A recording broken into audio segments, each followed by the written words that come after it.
Good evening, my dear students and my YouTube viewers and my well wishers. నిన్నటి రోజు నుంచి మనం Tally బటన్స్లో సుమారు 6 బటన్స్ అంటే F4 నుంచి F9 వరకు ఏ బటన్ను ఎలా ఆపరేట్ చేయాలి, అలా ఆపరేట్ చేస్తే మనకు వచ్చే రిజల్ట్ ఏంటి అని దాంతో డిస్కస్ చేసుకుంటూ నేను మీకు ఒక కొత్త మెథడ్లో సింపులెస్ట్ మెథడ్ అంటే ఏ విధమైన అకౌంటింగ్ నాలెడ్జ్ లేకుండా ఏ గ్రూప్ వారైనా ఏ కేటగిరీ వారైనా కూడా అకౌంట్స్ ఈజీగా ఆపరేట్ చేయడానికి, తర్వాత దాని నుంచి అర్థం చేసుకోవడానికి, వాళ్ళకి తగిన రిపోర్ట్స్ని ఎక్స్ట్రాక్ట్ చేసుకోవడానికి ఉపయోగపడేటట్టుగా నేను ఒక కొత్త ఫార్ములాని తయారు చేశాను. ఎందుకంటే ఇవాళ ట్రెడిషనల్ క్లాసిఫికేషన్లో personal account, real account, nominal account అని 3 క్లాసిఫికేషన్ చేసి దానికి రికార్డింగ్ కోసం అని డెబిట్ క్రెడిట్ అనే పదాలను ఎలా వాడుకోవాలి, ఎలా ఐడెంటిఫై చేయాలి, ఒక ట్రాన్సాక్షన్ ఎలా ఐడెంటిఫై చేయాలి అనే దాన్ని దాంట్లో చేశారు. తర్వాత చాలా సంవత్సరాల తర్వాత అమెరికన్ శాస్త్రవేత్తలు ఒక మోడర్న్ క్లాసిఫికేషన్ పేరు మీదట, దాన్ని బ్యాలెన్స్ షీట్ క్లాసిఫికేషన్ అంటారు, అకౌంటింగ్ ఈక్వేషన్ క్లాసిఫికేషన్ అంటారు.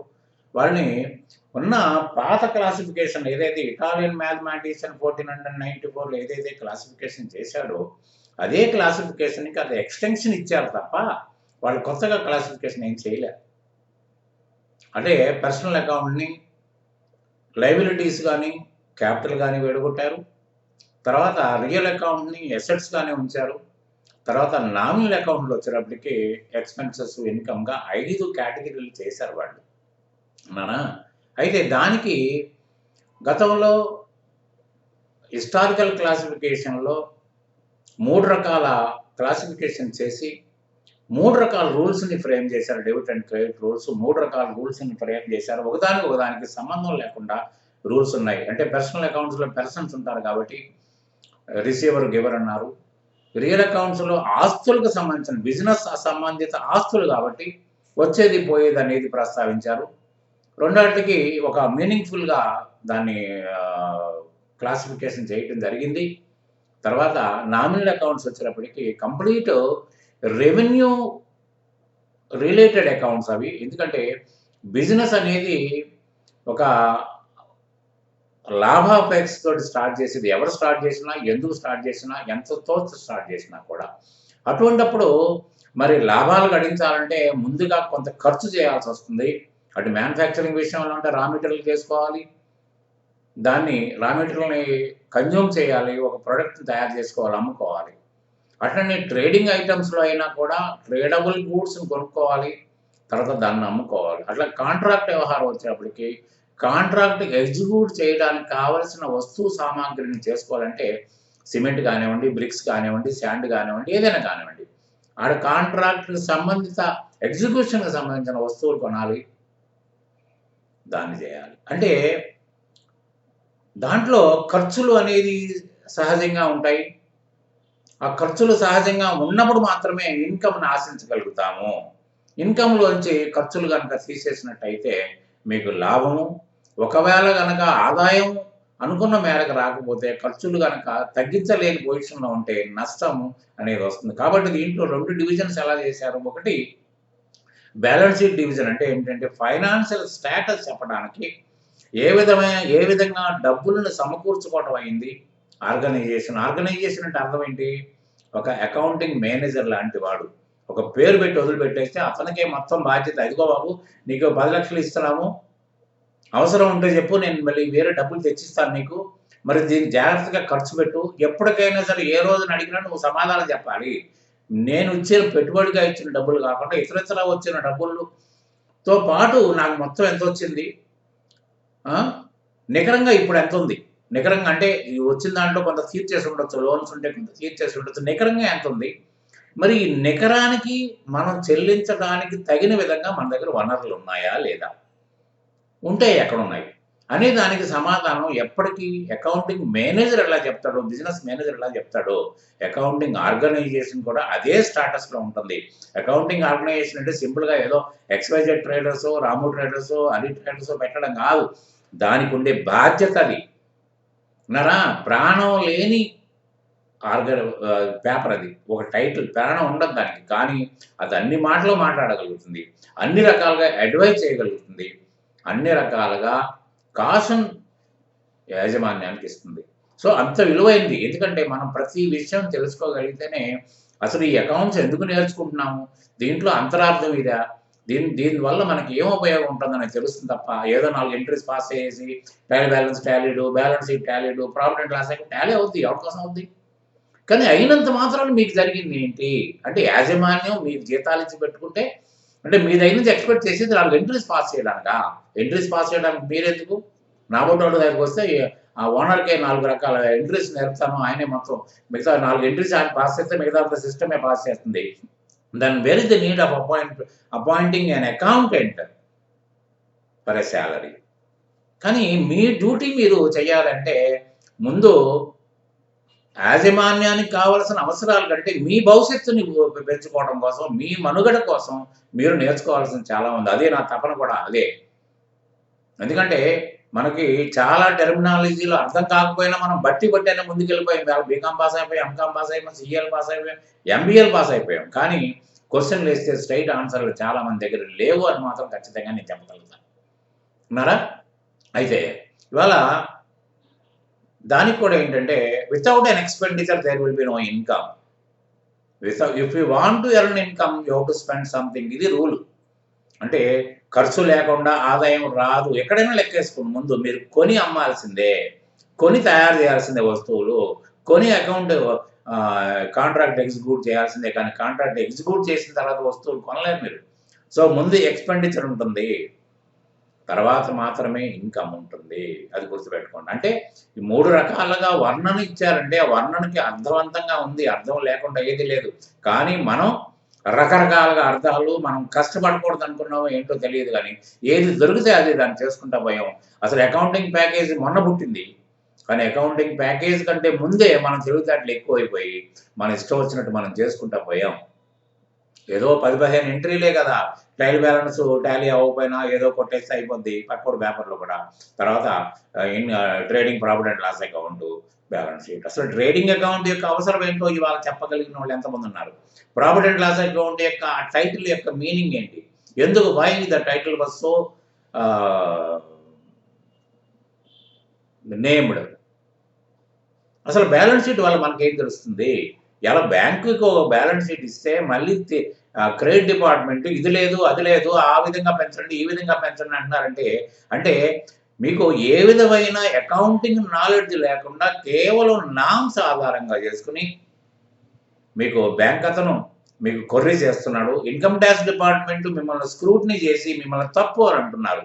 వాళ్ళకి మీకు తెలిసిన అకౌంట్స్ కూడా వాళ్ళకి తెలియవని ఖచ్చితంగా చెప్పగలుగుతాను. టాక్స్ డిపార్ట్‌మెంట్ మీకంటే తెలివిగలవాలంటే నేను అసలుకే ఒప్పుకోను. ఎందుకంటే వాళ్ళకొక పద్ధతి. ఈ పద్ధతి ప్రకారం ఈ లైన్‌లో ఇది ఉండాలి, ఈ లైన్‌లో ఇది ఉండాలి. లేకపోతే మాత్రం దాంట్లో కొర్రీ ఎయండి అని అంటారు. ఆ కొర్రీ ప్రకారం వేస్తారు. దానికి కూడా మనం 3 చెరువుల నీళ్ళు తాగుతున్నాం. కాబట్టి ఏంటంటే ఇవాళ నేను నిన్నటి రోజున నేను వీడియో పెడితే చంద్రరావు గారు భీమవరం నుంచి ఆయన నా టాలీ రిఫరెన్సర్ బుక్కు సబ్స్క్రైబ్ చేసిన ఆయన ఒక కొర్రీ ఏశారు. ఏం కొర్రీ ఏశారంటే అది మీకే నేను చదివి వినిపిస్తాను. దాంట్లో ఆయన ఏసిన కొర్రీ ఏంటంటే F4 contra entries well understand. Sir, in this video, 3 things some confuse. Source, utilization and destination. These things explain briefly, sir. బానే ఉంది. అంటే దీని అర్థం ఏంటంటే ముందు నేను చెప్పగలిగిన అర్థం ఏంటంటే మీకు అంతా బానే ఉంది. ఇది మాత్రం ఈ 3 నాకు కన్‌ఫ్యూజన్ ఉన్నాయని చెప్తున్నారు. ఒక చిన్న ఉదాహరణ నేను మీకు చెప్తాను. నాన్నగారు మీకు ఒక 10,000 రూపాయలు ఇచ్చారు. 10,000 రూపాయలు ఇచ్చి ఈ 10,000 తీసుకొని సుబ్బారావు గారికి ఒక 2,000 ఇచ్చిరా. తర్వాత నీ కోచింగ్ క్లాస్‌కి ఒక 3,000 అడిగావు కదా! ఆ 3,000 నువ్వు తీసుకో.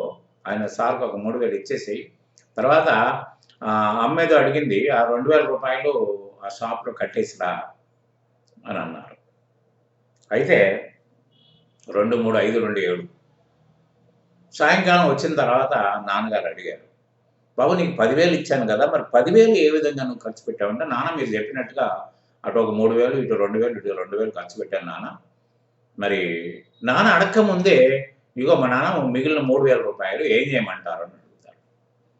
అది అమ్మకిమ్మనో లేకపోతే రేపు పొద్దున్న నీ దగ్గర ఉంచుకుని బ్యాంకులో ఏమనో నాన్నగారు చెప్తారు. అంటే దీని అర్థం ఏంటంటే నేను నీకు ఇచ్చిన డబ్బులకి సమాధానం కావాలి. అదే కదా, ఇది సింపులే కదా. ఇది అకౌంటింగ్ ఇవాళ అకౌంటింగ్ వల్ల వచ్చింది, ఆయన నాలెడ్జ్ రాలేదు. అంటే అమ్మకి నాన్నకి ఏమి రాను, చదువు సంధ్య రానివాడి ఒక వ్యవసాయదారుడికి అందరికీ దీని వ్యవహారం తెలుసు. అందరికీ అకౌంట్స్ లేని బ్రతుకు లేదు. ఎందుకంటే అకౌంట్స్ అంటే నథింగ్ బట్ మనీ. డబ్బు లేకపోతే మన మనుగడే లేదు, మనకు భవిష్యత్తే లేదు. మరి ఆ డబ్బుని ఎలా సంపాదించాలి, ఎలా వినియోగించుకోవాలి అనే దాని శాస్త్రం చెప్పింది అది, దాని లోగుట్టు అది. కానీ మనం ఇవాళ కొత్తగా ఒక శాస్త్రాన్ని అధ్యయనం చేసినట్టు. ఈ ఉదాహరణ సరిపోదా మీకు? అంటే నానిచ్చిన 10,000కి మీరు లెక్క చెప్పారు. అంటే ఇవాళ ఎవరికి ఇవ్వాల్సిన డబ్బులు వాళ్ళకి ఇచ్చేశారు. కోచింగ్ వాళ్ళకి డబ్బులు ఇచ్చేశారు.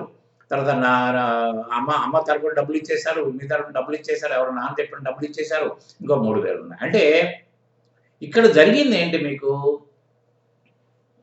ఇక్కడ జరిగింది ఏంటి?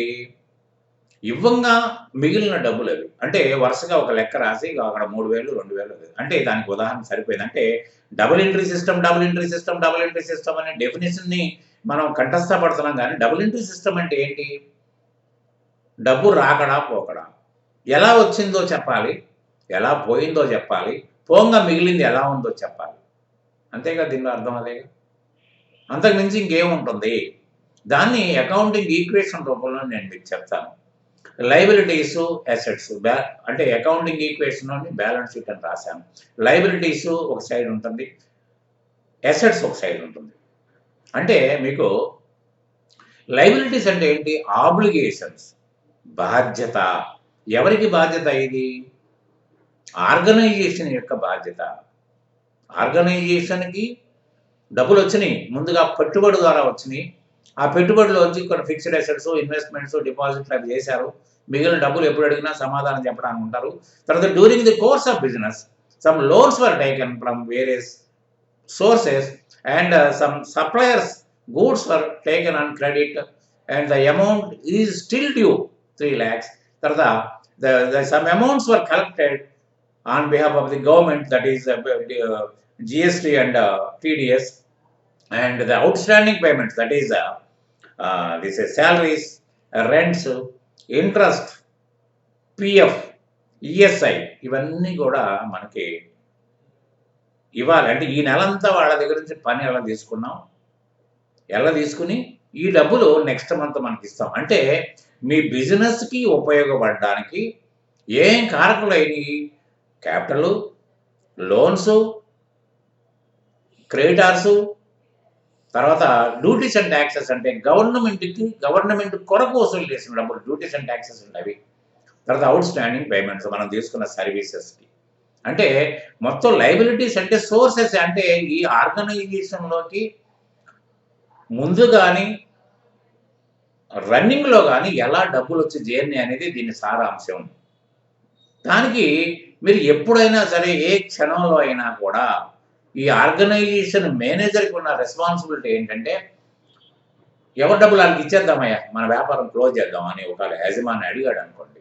అడిగితే సార్ ఇగో ఫిక్స్డ్ అసెట్స్ మన దగ్గర ఇంత ఉన్నాయి సార్, ఇన్వెస్ట్మెంట్స్ చేసాం అది ఇంత ఉన్నాయి సార్, తర్వాత డిపాజిట్లు ఉన్నాయి సార్, తర్వాత కరెంట్ అసెట్స్ ఉన్నాయి సార్, స్టాక్ ఆన్ హ్యాండ్ మన దగ్గర ఇంత ఉంది సార్, డెటార్స్ మనకు రావాల్సిన బాకీలు ఇంత ఉన్నాయి సార్, ఇదిగో మన దగ్గర 15,000 ఉన్నాయి సార్, లెక్క పెట్టే చూపించండి. అట్లనే బ్యాంకులోనో, SBIలోనో, ఆంధ్ర బ్యాంకులోనో ఎక్కడో డబ్బులు ఉన్నాయి. అంటే ఇక్కడ 13,50,000 రూపాయలు ఎండ్ బ్యాలెన్సెస్. అంటే ఇప్పుడు as on today we have to pay 13,50,000 to the outsiders including capital investment. ఎవరికి బాధ్యత? ఆర్గనైజేషన్ యొక్క బాధ్యత. అంటే ఇవన్నీ డబ్బులు మనకు సోర్సెసే కదా, మనకి ఈ విధంగా డబ్బులు వచ్చినట్టే కదా. అంటే సోర్సెస్ని లయబిలిటీస్ని కన్ఫ్యూజ్ అవుతారన్న ఉద్దేశంతో నేను కొత్తగా మీకు మీ కన్ఫ్యూజన్ని నేను కన్ఫ్యూజ్ కాకుండా సోర్సెస్ అనే పదాన్ని వాడాను. అంటే మనకి ఏ విధంగా డబ్బులు వచ్చినాయి అనేది మీరు గమనించగలిగితే సింపుల్ థింగ్ అది. దీనికి అకౌంటింగ్ నాలెడ్జ్ కూడా అక్కర్లే. దాన్నే లయబిలిటీస్. ఎందుకంటే ఏదైతే మనకు లోపలికి ఎంటర్ అయినాయో డబ్బులు, మనది కాని డబ్బులు, అంటే ఆర్గనైజేషన్‌కి కాని డబ్బులు ఏదైతే ఎంటర్ అయినాయో అది ఎప్పటికైనా తిరిగి ఇవ్వాల్సింది. అది మాత్రం గుర్తుపెట్టుకోండి. ఎందుకంటే మీ మీద నమ్మకంతోటి పెట్టుబడి పెట్టడానికి ఆయన వచ్చాడు. ఆయనకి కూడా డబ్బులు ఇవ్వాల్సిందే. లాభం ఉంటే లాభం కల్పిస్తారు. లేకపోతే నష్టం వస్తే తీసి మిగతా డబ్బులు ఇస్తారు ఆయనకి. Is the last is the first person who enters into the business with capital and the last person who exit with the balance amount after satisfying the liabilities. అంటే లయబిలిటీస్ అంటే సోర్సెసే. మీరు అర్థం కావాల్సింది అదే. ఇప్పుడు చూడండి, ఇలా క్యాష్ టు క్యాపిటల్ అన్నాం. అంటే ఈ డబ్బు రావడానికి ఏది కారణం అయిందండి? క్యాపిటల్ కాదా? సింపుల్ కదండి. దీంట్లో మనకు అర్థం కావాల్సిన అవసరం ఏముంది? తర్వాత క్యాష్ టు సేల్స్. సేల్స్ అనేది సోర్స్ కదా, అంటే అమ్మకం వల్ల కదా మీకు డబ్బులు వచ్చినాయి.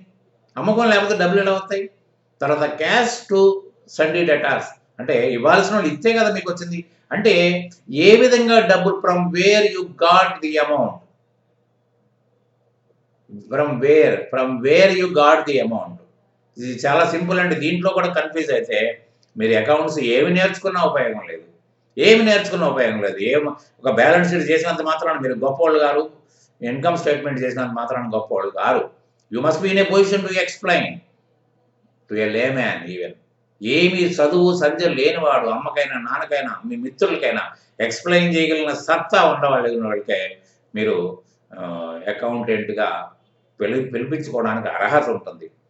సరే, మరి ఈ డబ్బులన్నీ తెచ్చాం, బాగానే ఉంది. ఈ డబ్బులన్నీ ఇప్పుడు ఏ రూపంలో ఉన్నాయి? ఎందుకంటే ఇవి తీర్చాల్సిన బాధ్యత మనకు ఉంది. లయబిలిటీస్ అంటే ఏంటి? బాధ్యత. అంటే ఎలా తీరుస్తారు మీరు? మళ్ళీ ఎక్కడి నుంచి అప్పు తెస్తారో తేకూడదు కదా. ఇవన్నీ అమ్మేస్తాం, రావాల్సిన బాకీలు వసూలు చేస్తాం, స్టాక్ను అమ్మేసుకుంటాం, వసూలు చేసుకుంటాం. క్యాష్ మన దగ్గరే ఉంది, బ్యాంక్ అయినా మన దగ్గరే ఉంది. ఎందుకంటే 65,000 రూపాయలు మన దగ్గర ఉన్నట్టు లెక్కండి. ఎందుకంటే ఒక డివిజన్ చేసాం మనం. ఎట్లా డివిజన్ చేసాం మనం? 15,000 రూపాయలు మన దగ్గర పెట్టుకుని 1,35,000 50,000 రూపాయలు బ్యాంకులో దాచిపెట్టాం. ఏ క్షణంలో అయినా you can withdraw all the amount, you can cancel the account. సరిపోయింది కదా. అంటే బ్యాంకులో డబ్బులున్నా మీ డబ్బులున్నా ఒకటే కదా. దీంట్లో మార్పు ఎలా వస్తుంది? సో ఇవన్నీ కూడా ఏంటంటే డెస్టినేషన్, ఎక్కడ ఉన్నాయి తెచ్చిన డబ్బులు ఇవి, ఈ నికరంగా వీళ్ళకి ఇవ్వాల్సింది ఇది, అంటే లయబిలిటీ సోర్స్. ఈ విధంగా ఈ హెడ్స్లో మనకు డబ్బులు వచ్చినాయి, అది ఒప్పుకుంటారా? చంద్రరావు గారు, ఈ హెడ్స్లో మనకు డబ్బులు వచ్చినాయని ఒప్పుకుంటారా? ఆలోచించండి. మీకు ఇంకేమైనా కన్ఫ్యూజన్ ఉంటే చెప్పండి. ఈ హెడ్స్లో మనకు డబ్బులు వచ్చినాయా రాలేదా? నికరంగా వీళ్ళకి ఇవ్వాల్సింది ఇంత కాదా? మరి ఈ విధంగా మీరు ఇన్వెస్ట్మెంట్ చేశారా లేదా? అంటే డెస్టినేషన్ ఎక్కడ లొకేట్ అయి ఉన్నాయి? మరి ఈ డబ్బులు అన్నాటికి ఎక్కడ ఉన్నట్టు మన దగ్గర? ఎక్కడ లొకేట్ అయి ఉన్నాయి? కంప్యూటర్లోని, టేబుల్ చైర్లోని, ఫ్యాన్లోని, ఏసీలోని, వెహికల్స్లోని ఉన్నాయి కదా. ఇన్వెస్ట్మెంట్స్, మన సెక్యూరిటీ డిపాజిట్లు పెట్టుండొచ్చు మన దగ్గర డబ్బులు ఉన్నప్పుడు. కరెంట్ అసెట్స్, ఇన్సూరెన్స్లు, తర్వాత లోన్స్ అండ్ అడ్వాన్సెస్, వాళ్ళకి స్టాఫ్కి ఇచ్చిన అడ్వాన్సెస్, తర్వాత advances given for supply, advances given for service, ఇవన్నీ డబ్బులే కదా. మన దగ్గర మిగులుబాటు సరుకులు ఏంటంటే రా మెటీరియల్ కానివ్వండి, ఏదైనా కానివ్వండి. ఏమండి, మనకి ఇంకా నికరంగా ఇప్పుడు మనకి క్రెడిటార్స్కి 3 లక్షలు ఇవ్వాలి, కానీ మనకు రావాల్సింది 3,75,000. ఎప్పుడు గుర్తుపెట్టుకోండి, సండే క్రెడిటార్స్ కంటే సండే డెటార్స్ ఎప్పుడు హైలో ఉండాలి, లేకపోతే ఇబ్బంది పడతారు బిజినెస్లో. ఇవన్నీ అబ్జర్వ్ చేయాల్సిందే. విన్నారా? మీకు ఇచ్చిన టాలీ రిఫరెన్స్ బుక్లో మీకు కంప్లీట్ సంపూర్ణమైన అకౌంట్ తయారవుద్ది. మీరు కాన్సన్ట్రేషన్ చేయగలిగితేనే, లేకపోతే నాదో గొప్పతనం ఏం లేదు. మీరు సంపూర్ణంగా దాన్ని కాన్సన్ట్రేషన్ చేసి అసైన్మెంట్లు అన్నీ చేస్తే ఖచ్చితంగా రిజల్ట్, ఎవరికి పొందని రిజల్ట్, మీరు ఇంతవరకు నేర్చుకోని రిజల్ట్ మీకు వస్తుంది. ఖచ్చితంగా ఛాలెంజ్ చేసి చెప్తాను నేను మీకు. లేకపోతే వదిలిపెట్టేసి ఇది లెక్కే అనుకుంటే వదిలిపెట్టేయండి. విన్నారా? కాబట్టి ఏంటంటే liabilities and assets, sources and destination. అన్నారా? మనకి ఇవ్వాల్సిన డబ్బులు ఎక్కడ కేంద్రీకృతమని చెప్పడం కోసమే ఇది. సో, నేను నేను ఇవన్నీ ఆలోచించి తయారు చేసుకున్న పదాలండి నేను. అంటే ఏ విధంగా మనకి డబ్బులొచ్చినా,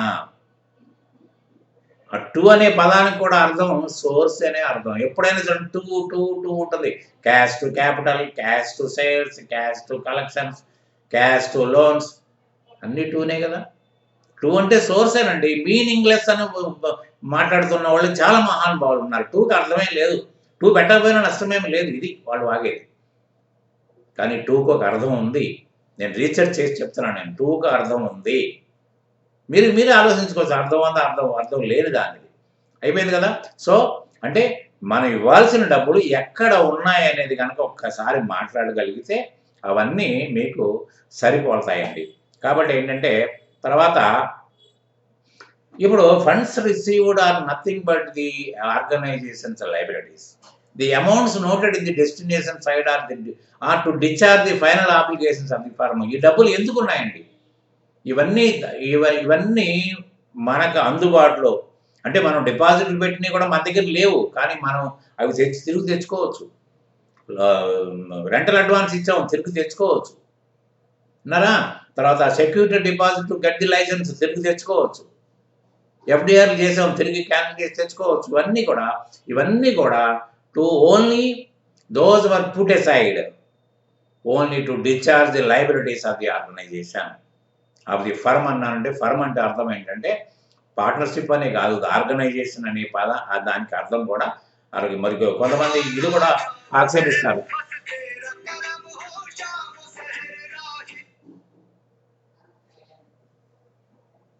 ఉన్నారా? కాబట్టి ఏంటంటే అది గుర్తుపెట్టుకోండి. తర్వాత నేను ఇంకొక విషయం సారీ జస్ట్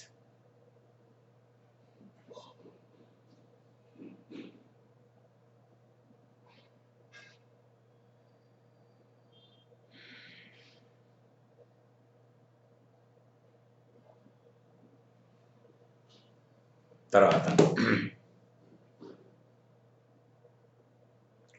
మరి యుటిలైజేషన్ అనే పదాన్ని వాడాను నేను. Utilisation of funds to earn revenue అనే దానికి అర్థం. ఎందుకు వినియోగించాము ఈ డబ్బులు? వచ్చిన డబ్బుల్లో మన వ్యవహారాన్ని నడుపుకోవడం కోసం డిపాజిట్లు పెట్టుకున్నాం, ఫిక్స్డ్ అసెట్స్ కొన్నాం, తర్వాత మరి స్టాఫ్‌కి అడ్వాన్స్‌లు ఇచ్చాం. అట్లనే మనం నిల్వ సరుకులు మన దగ్గర ఉన్నాయి. అట్లనే కొంతమందికి కస్టమర్స్‌కి మనం సరుకులు అరువుకి ఇచ్చాం. ఇవన్నీ ఉన్నాయి మనకి. ఉండంగా మరి మిగతా డబ్బులు ఏమైంది? మిగతా డబ్బులు వారు యుటిలైజ్డ్ అంటే యుటిలైజేషన్ అంటే ఏంటి? వినియోగం. యుటిలైజ్డ్ టు ఎర్న్ మనీ. మనం ముఖ్య ఉద్దేశం ఏంటి? ఎర్నింగ్ ఆఫ్ మనీయే కదా! వేరే ఉద్దేశం మనకి ఎక్కడుంది? సో, ఎర్నింగ్ ఆఫ్ మనీ కోసం మనం ఎంత ఖర్చు పెట్టాము? హౌ ఇట్ వాస్ యుటిలైజ్డ్ అనే పదానికి దానికి నేను వాడుకున్నాను. మీకు సింపుల్ ఇంగ్లీష్ యుటిలైజేషన్ అంటే వినియోగం. మనం దేనికి వాడాం? ట్రాన్స్‌పోర్టేషన్ వినియోగం కదా! సాలరీస్ వినియోగం కదా! రెంట్ వినియోగం, ఎలక్ట్రిసిటీ బిల్ వినియోగం కదా! ఇంకా అంతకంటే ఇంకేమున్నాయి మీకు? ఈ వినియోగాన్ని అర్థం చేసుకోకపోతే అసలు అదేమన్నా బ్రహ్మ పదార్థమా? మనకు అర్థం కాదు. తపస్సు చేసి తెలుసుకోవాలి అక్కర్లేదు కదా! దాంట్లో కష్టపడాల్సిన మా పదం ఏముంది దాంట్లో? ఆల్రెడీ నోట్స్‌లో కూడా క్లియర్‌గా నేను రాశాను. మరి దాన్ని పక్కన పెట్టేసారు ఏంటో నాకైతే అర్థం కాదు. మళ్ళీ ఇవాళ ఒక పెద్ద క్వెషన్ నా ముందు పెట్టారు. నాకేం పర్వాలేదు నేను ఓపికగానే సమాధానం చెప్తున్నాను. సో, యుటిలైజేషన్ అంటే అది. అంటే sources all credits are nothing but sources. Utilisation పోగా మిగిలిన డబ్బులు డెస్టినేషన్‌లో ఉంటాయి. సపోజ్ ఒక simple example cash to capital. Capital ద్వారా క్యాష్ ఆర్గనైజేషన్‌లోకి ఎంటర్ అయింది. అది దాన్ని యుటిలైజేషన్ అనే వాడడానికి వీల్లేదు. ఎందుకంటే డెస్టినేషన్. వచ్చిన డబ్బులు తెచ్చారండి 5,00,000 ఎక్కడ పెట్టారండి ఆ డబ్బులు? తీసుకునెళ్ళి మన గల్లాబెట్టులో పెట్టుకున్నాం. రేపు కదా మనం వాడుకోవాల్సింది. దాంట్లోంచి ఒక 50,000 తీసి బ్యాంకులో ఏసాం. బ్యాంకులో ఏస్తే అర్థం ఏంటంటే బ్యాంకర్‌కి పే చేయలేదు మనం. మనకు ఒక ప్రావిజన్ ఇచ్చాడు బ్యాంకోడు. బాబు మీరు ఈ డబ్బులు ఇక్కడ దాసుకోవచ్చు. మన లాకర్ సిస్టమ్ లాగా ఈ డబ్బులు మీరు దాసుకోండి. మీకు ఎప్పుడు కావాలంటే అప్పుడు తీసుకెళ్ళిపోండి. అర్ధరాత్రి అయినా, అపరాత్రి అయినా నాతో సంబంధం లేదు. నన్ను అడగొద్దు కూడా. నా పర్మిషనే మీకు అక్కర్లేదు. తీసుకెళ్ళిపోండి మీ డబ్బులు మీరు. మళ్ళీ ఏసుకోండి. మళ్ళీ వాడుకోండి. మరి నేను ఈ సర్వీస్ అంతా మీకు ఇస్తున్నందుకు నాకు కొంత చార్జెస్ ఇవ్వాలి. ఆ చార్జెస్ మీ దగ్గర అది. అంటే బ్యాంక్ అకౌంట్ ఇక పేరెంటల్ గ్రూప్ ఏంటంటే క్యాషే. క్యాష్‌లోంచి పోయేదే బ్యాంక్ అకౌంట్. బ్యాంక్ అకౌంట్ ఎక్కడి నుంచి వస్తుందండి క్యాష్ లేకపోతే? పేరెంటల్ గ్రూపు క్యాషే. కాబట్టి ఏంటంటే అసలు కాంట్రా అనే పదానికి అర్థం చెప్పాలంటే కాంట్రా అంటే ట్రాన్స్‌ఫర్ ఆఫ్ ఫండ్స్. దీన్ని ఒక్కసారి జాగ్రత్తగా ఆలోచించండి. ట్రాన్స్‌ఫర్ ఆఫ్ ఫండ్స్ అంటే ఒక ఫండ్ అంటే మెయిన్‌గా పేరెంటల్ గ్రూప్ ఈస్ క్యాష్. గుర్తుపెట్టుకోండి. Parental group is cash. Main group క్యాషే. క్యాష్‌లోంచి కొంత భాగాన్ని తీసుకునెళ్ళి బ్యాంకులో ఏస్తాం. అది కూడా మన డబ్బులే. మన దగ్గర 5,00,000 ఉన్నాయి. 5,00,000లో ఒక రూ. 50,000 తీసుకెళ్ళి బ్యాంకులో వేస్తే మన దగ్గర ఉన్న 4,50,000 ఉంటాయి. కానీ ఫైనాన్షియల్ స్టేటస్‌లో ఏమైనా డిఫరెన్స్ వచ్చిందంటే రాలేదు. ఎందుకంటే రూ. 4,50,000 గల్లాలో ఉన్నాయి. రూ. 50,000 బ్యాంకులో ఉన్నాయి. Both are assets. Both are assets కాబట్టి 2 ఎక్కడా తేడా లేకుండా పోయింది. విన్నారా?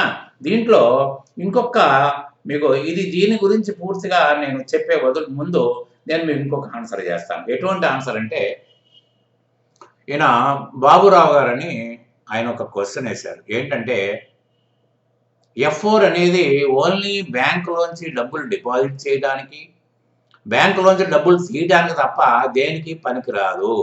మిగతాయి మీకు చెప్పినవి అంతా అలా కాదు.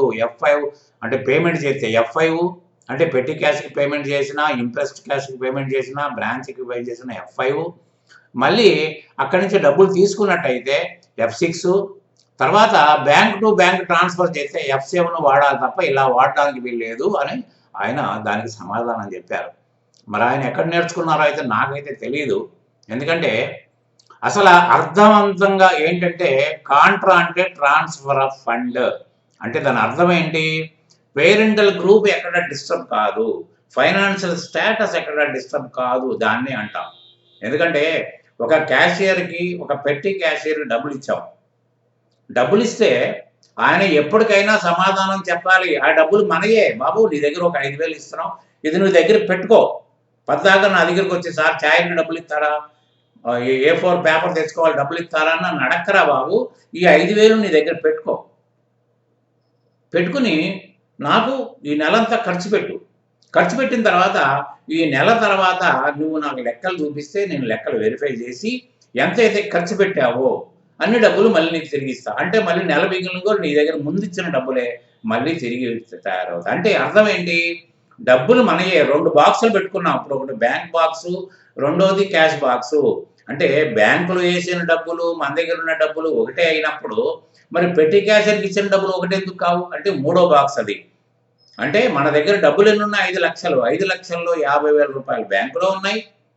రూ. 5,000 పెట్టి క్యాషియర్ దగ్గర ఉంది. మన దగ్గరే ఉన్నాయి. We are keeping something with the employee to spend for petty expenses. దాని అర్థం అది. అంటే దాని అర్థం ఏంటి? ఆయనకి ఏమైనా అడ్వాన్స్ ఇచ్చామా? పేమెంట్ ఎప్పుడు రాస్తామండి? Payment to acquire assets or to make payments or to spend towards expenditure. ఏదన్నా ఎవరికైనా బాకీ ఉంటే చెల్లించడానికి, లేకపోతే ఏదైనా అప్పులు ఇవ్వడానికి ఇది చేస్తాము, లేకపోతే ఖర్చులు పెడతాము. ఉన్నారా? అంతే తప్ప దీన్ని ఒక పెట్టి క్యాషియర్‌కి మీరు క్యాష్ ఇచ్చి వాడిని పేమెంట్‌లో రాయటం అనేది సమస్య. ఎందుకంటే క్యాషు, బ్యాంకు ఒప్పుకుంటున్నప్పుడు ఇదెందుకు ఒప్పుకోరు? అంటే అంటే వాడికి ఏమన్నా మనం డబ్బులు ఇచ్చామా? వాడు డెటార్ అవుతాడా? మనకేం కాడుగా. క్యాష్ ఆన్ హ్యాండ్ అకౌంట్ అది group cash on hand account కావాలంటే మీరు ఒకసారి రిఫర్ చేసుకోండి. F5, F6, F7 అనేది వాడడానికే వీల్లేదు. అంతే, సమస్య లేదు. ఇంకోటి గుర్తుపెట్టుకోండి. గతంలో టాలీ ఎలా ఉండేదంటే if you want to pass the cash related entries also you can pass those things. Configuration మార్చుకుని జర్నల్లో కూడా మీరు క్యాష్ని అలౌ చేయొచ్చు అని ఉండేది ఒకప్పుడు. గుర్తుపెట్టుకోండి. ఇప్పుడు అది తీసేసి మీరు ఎక్కడైనా చేయండి. మీరు చేసేయండి కావాలంటే. మీరు జర్నల్లో మీరు ట్రాన్స్ఫర్ చేసేయండి, డబ్బులు పోతాయి. అట్లనే పేమెంట్లో బ్యాంకులో డబ్బులు వేసినప్పుడు పేమెంట్లో కొట్టేయండి, వెళ్ళిపోద్ది. అట్లనే బ్యాంకులో నుంచి విత్డ్రా చేసినప్పుడు F6లో కొట్టేయండి, వెళ్ళిపోద్ది. మీరు కనీసం ఏ టెస్ట్ చేసుకోకుండా, మీరు కనీసం కాంట్రా అనే దానికి అర్థం లేకుండా మళ్ళీ ఇంకోటి ఏం చేశారు మీరు? Contra is nothing but the contra entries are entered in the 2 column cash book. అసలు 2 కాలమ్ క్యాష్ బుక్ యూసేజ్లో ఉందా? ఎక్కడ ఉన్నారు అసలు మీరు? అంటే మీకు తెలిసింది ఏదో ఒక కామెంట్లో రాసేయటం ఎందుకు? You are diverting the students, you are diverting. మీకు కన్ఫర్మ్డ్గా తెలుసున్న దాన్ని తెలుసున్న విధంగా చెప్పడానికి పద్ధతి ఉందా, అంతేగాని మీకు ఇదే ఉంటుంది, ఇది ఇంతే, ఇలా చేయాలంటే చేసేస్తారు పిల్లలు. అసలు ఇప్పుడు మామూలుగానే సింపుల్ థింగ్ని కూడా అకౌంటింగ్ ఏదో కొత్త బ్రహ్మ పదార్థంగా నేర్చుకుంటున్న ఈ రోజుల్లో మీరు అంటే కాంట్రా వేసింది ఎందుకు?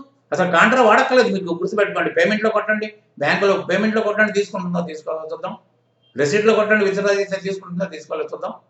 ఎందుకు తీసుకోదు? దేనికి చేస్తున్నారు ఇవన్నీ? ఎప్పుడు కూడా చేయకండి. మీకు తెలిసినది కన్ఫర్మ్డ్గా అదే మాట్లాడకండి. మీరు దాని గురించి పరిశోధన చేసుకుంటే చేసుకోండి. నేను ఇన్ని సంవత్సరాల ఎక్స్పీరియన్స్లో ఇప్పుడు వరకు మీకు ఇప్పుడు ఒకటి గుర్తుపెట్టుకోండి, ఇప్పుడు bank current account is a real account and cash is also a real account.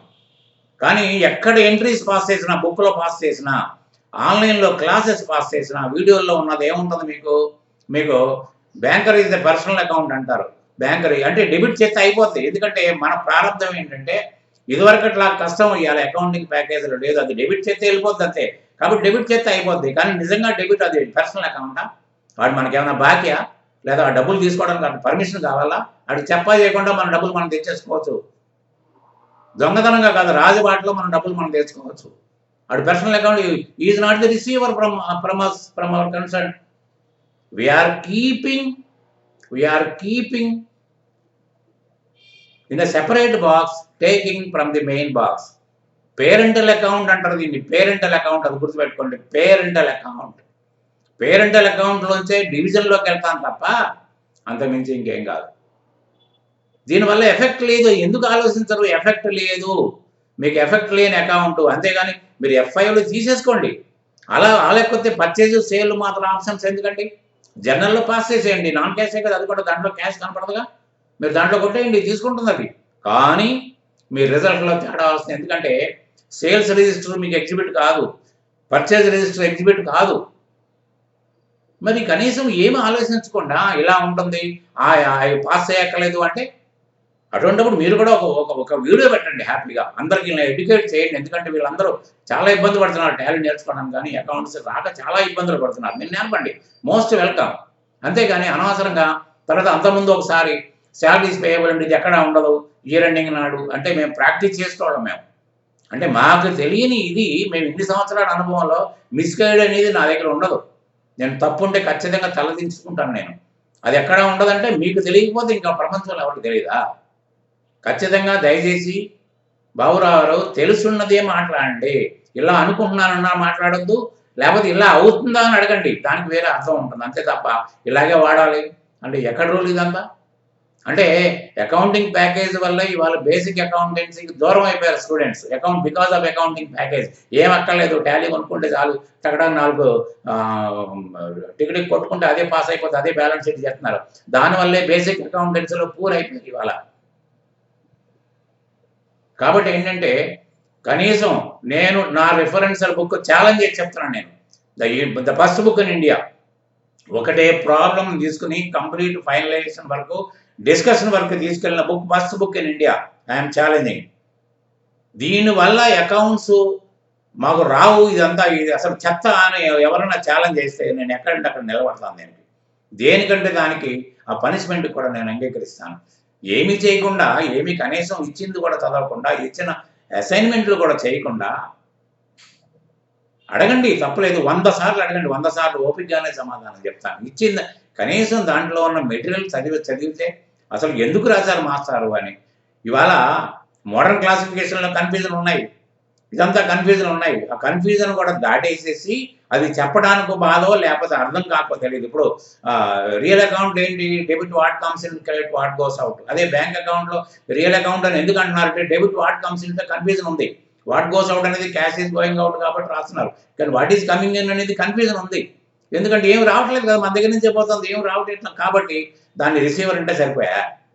కాదు, అది కాదు. Something is coming in the cash box.